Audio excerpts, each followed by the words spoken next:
Esses dias eu estava usando o Excel e fiquei pensando, quando será que ele foi inventado? Boa pergunta. Eu também não sei.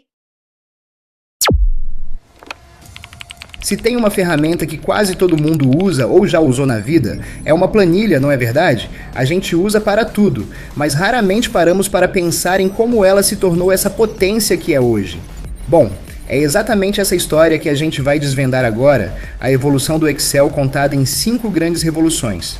Para a gente ter uma ideia do tamanho do impacto do Excel, a gente precisa voltar no tempo.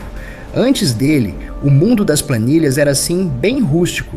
Pensa numa tela preta com texto, comandos que você tinha que decorar, zero apelo visual. Aí, em 1985, o Excel 1.0 chega e muda tudo. Ele trouxe um conceito que hoje parece óbvio, mas na época era radical, uma interface gráfica. De repente, era possível ver os dados numa grade, usar o mouse para clicar nas células e até criar uns gráficos simples. Foi um salto gigantesco, e é aqui que a gente entra na primeira grande revolução, a da visualização. O Excel não era só uma calculadora mais chique, não. Ele era, na verdade, uma tela interativa para os números. E com isso, ele basicamente democratizou o acesso aos dados de um jeito que nunca tinha sido visto antes. E esses primeiros recursos eram o que faziam a mágica acontecer. Cada um deles foi um divisor de águas. A interface gráfica deixou tudo mais intuitivo. O suporte ao mouse acabou com aquela necessidade de decorar comandos de texto e gráficos. Então, pela primeira vez, as pessoas podiam de fato ver a história que os números estavam contando, em vez de só ler uma lista de valores. E essa revolução visual, claro, não parou por aí. As versões seguintes refinaram ainda mais a experiência. Chegaram as barras de ferramentas para deixar tudo mais à mão, os gráficos 3D que pareciam saltar da tela e aquele recurso que até hoje parece mágica, o auto-preenchimento que adivinha o que a gente quer fazer. Só que à medida que os dados iam ficando mais e mais complexos, um novo problema começou a aparecer. Uma única planilha, uma página só, já não dava mais conta do recado. E foi essa a necessidade de organizar melhor as coisas que preparou o terreno para a segunda grande revolução. A pergunta era, essa aí é uma dor que vamos combinar, muita gente ainda sente. Imagina ter que abrir 20, 30 arquivos diferentes para um projeto só, tentando manter tudo sincronizado. Era o caos total. O Excel precisava urgentemente de uma solução para isso. E a solução veio em 1993, o Excel 5.0 foi lançado. E olha, não foi só mais uma atualização, foi um marco que redefiniu completamente o que uma planilha eletrônica podia ser e fazer. O ponto central foi uma trinca de recursos poderosíssimos. Primeiro, as pastas de trabalho. Acabou a bagunça. Várias planilhas ou abas dentro de um único arquivo. Que alívio! Segundo, o VBA, que permitiu automatizar aquelas tarefas repetitivas. E em terceiro, a joia da coroa, as tabelas dinâmicas, uma ferramenta simplesmente genial para resumir e analisar um volume gigante de dados com poucos cliques. O período seguinte, ali de 95 a 2003, foi mais de refinamento. O Excel foi se integrando cada vez mais com o Windows, ganhou recursos úteis como a formatação condicional e quem não se lembra do Clip, o assistente do Office, que tentava ajudar a gente.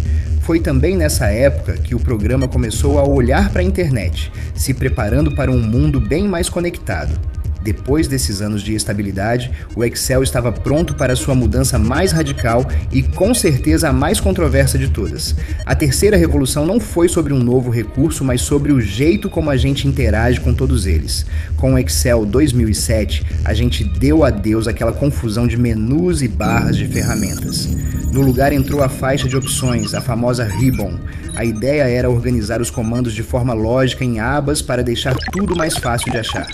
No começo foi um choque, muita gente detestou, mas essa mudança acabou virando o padrão que a gente usa até hoje. E a mudança não foi só na aparência, não. Por debaixo do capô veio o novo formato de arquivo, o .xlsx.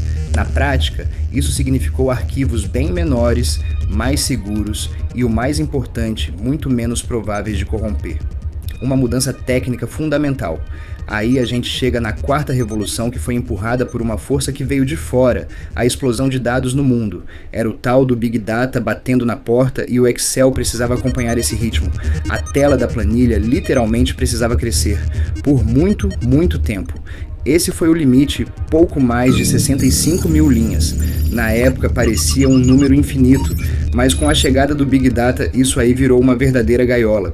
E então, também no Excel 2007, o limite saltou para mais de 1 milhão de linhas. Isso não foi só um aumento, foi a abertura de um universo completamente novo de possibilidades. A planilha estava oficialmente pronta para a era do Big Data. Mas claro, não adiantava ter todo esse espaço sem as ferramentas certas e elas vieram. O Power Pivot para fazer análises de dados super avançadas, o preenchimento relâmpago, outra ferramenta que parece adivinhar o que a gente precisa. E claro, a integração com a nuvem que começou a se tornar padrão. E isso nos leva à quinta e atual revolução, o momento em que o Excel deixa de ser apenas uma ferramenta reativa que espera nossos comandos e se torna proativo. Ele está ficando mais inteligente, antecipando o que a gente precisa e automatizando a tarefas cada vez mais complexas. E um exemplo perfeito disso é a evolução das funções de busca.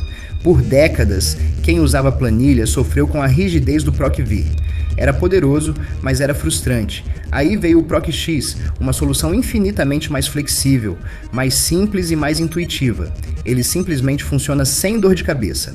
E o auge dessa inteligência toda são as matrizes dinâmicas. A ideia aqui é que uma única fórmula agora pode derramar os resultados em várias células ao mesmo tempo. Tarefas que antes exigiam fórmulas enormes e complicadas, como filtrar ou classificar uma lista, agora são feitas com uma única função, de um jeito instantâneo e automático. Essa jornada é simplesmente fascinante. O que começou como uma grade visual bem simples lá nos anos 80 se transformou numa plataforma de análise de dados que é indispensável hoje em dia. E o melhor é que ela continua se reinventando, sempre se adaptando aos desafios desse nosso mundo movido a dados. E tudo isso nos deixa com uma reflexão final. Hoje, a gente dá as ordens e o Excel executa. Mas com essa inteligência e automação crescendo sem parar, qual é o próximo passo? Talvez seja o próprio software analisando os dados e nos dizendo quais são as perguntas importantes que a gente deveria estar fazendo. É uma ideia para se pensar. Valeu por acompanhar esta análise até aqui.